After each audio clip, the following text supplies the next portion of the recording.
So what I've been doing is I've been saving my apple cores, and you can see the seeds in that one right there.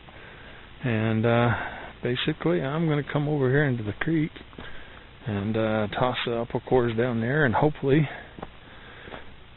these seeds will start, and 10-15 years from now we'll get all kinds of apples.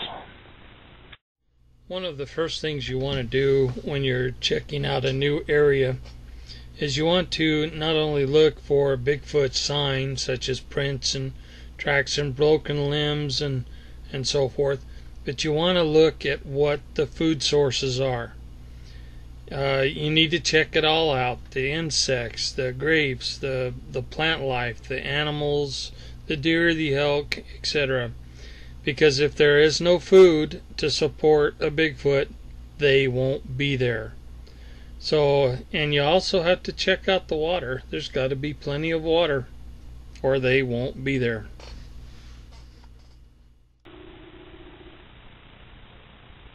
Grasshoppers galore. Which is good protein for, something that would eat them. I wouldn't eat them, but, possibly Bigfoot does. I'm just kind of taking a look at the area.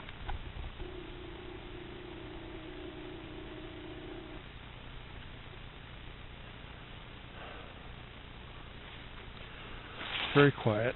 I can hear a few crows off in the distance, crowing about something. But you can see that it's really dense in here too. I'm going to walk over here and look at these grapevines to see if they actually are putting on fruit like my grapes are. And of course, you know that grapevines are edible both by humans and by Bigfoot. Oh, something's been in here and tipped over a big rock. Okay, it looks like something has been eaten. The grapevines, it looks like some kind of bug or pest or something, punching holes. Oh, and I do see grapes. Little tiny ones. Right in there.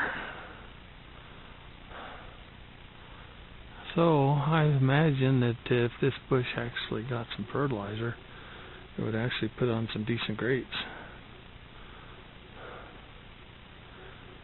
It's worth looking around at anyway. And what I'm doing now is I'm standing here at the grapevine, and I've got a little tiny bitty grape, and I'm going to taste it. It's got seeds in it.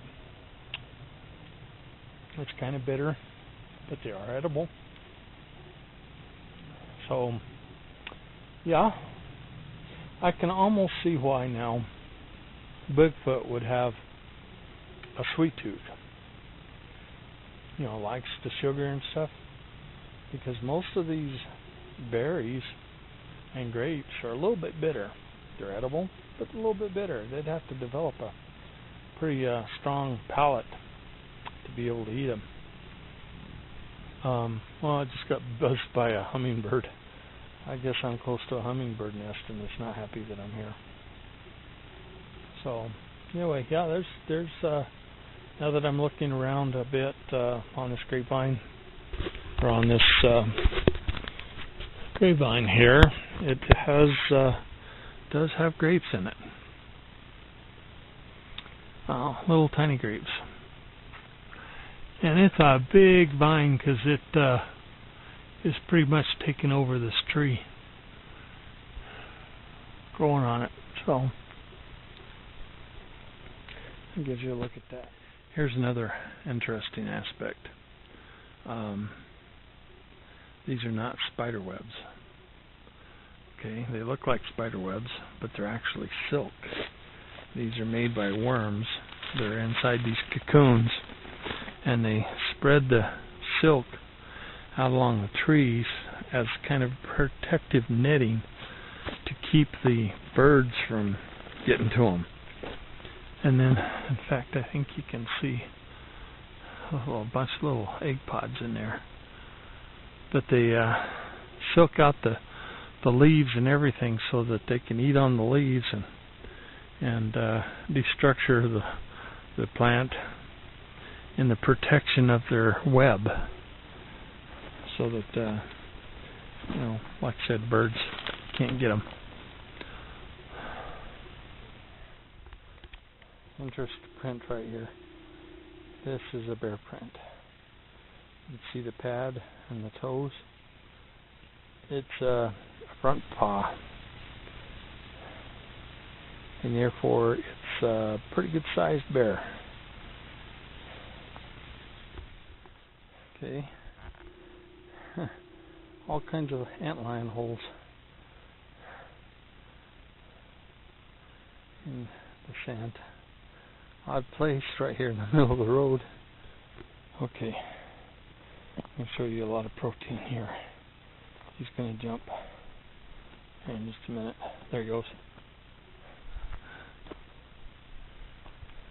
There went another one.